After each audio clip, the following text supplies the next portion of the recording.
I'm going to set up this last story here for Derek. I haven't heard from you in a while. So finally in Indiana this week, Indianapolis students joined a nationwide rally for gun safety reform. Many of them walking out of school Friday to gather on the south steps of the Indiana State House.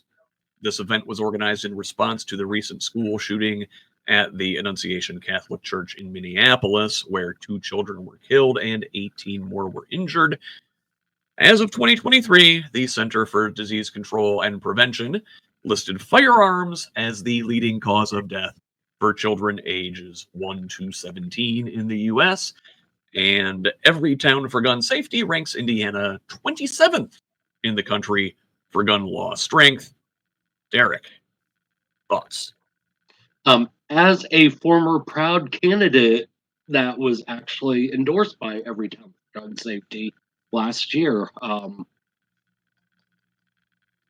it's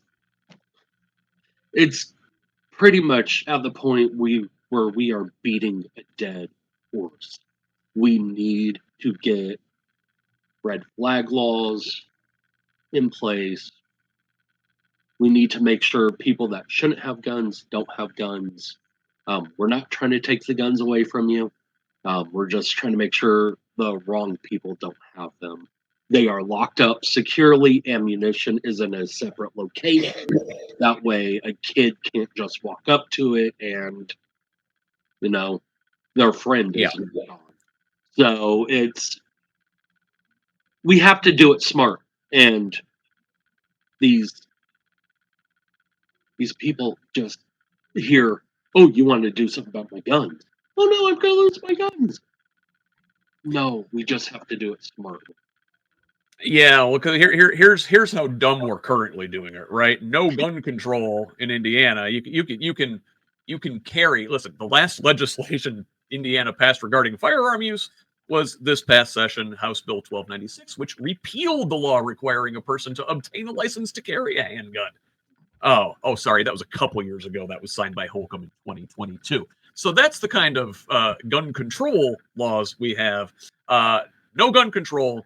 But here's $27 million for beefing up school security. Saw this one also this week from Channel 13 in Indianapolis. Nearly $30 million will go to 494 schools and school systems across the state, thanks to Indiana Homeland Security's School Safety Initiative.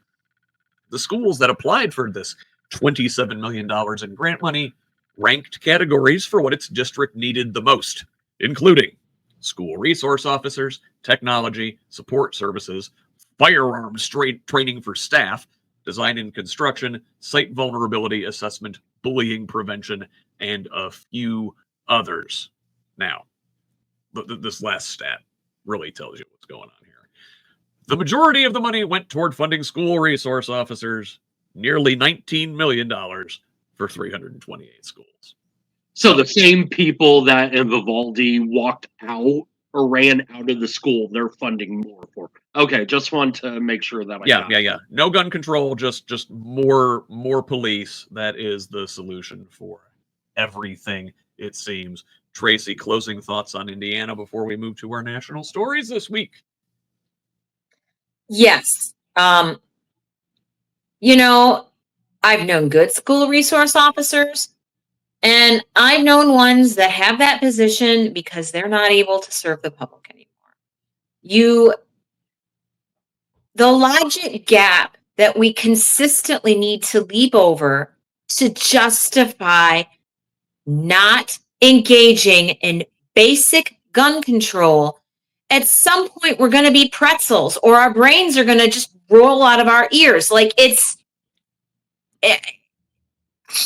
We continue to have to say or just skip past the idea that, hey, if there were less guns or less people had them, we wouldn't need to have lockdown drills and 15 school resource officers and metal scanners at our doors and all of this money going for all of these security measures. I don't want to live in a police state. I don't know why people do.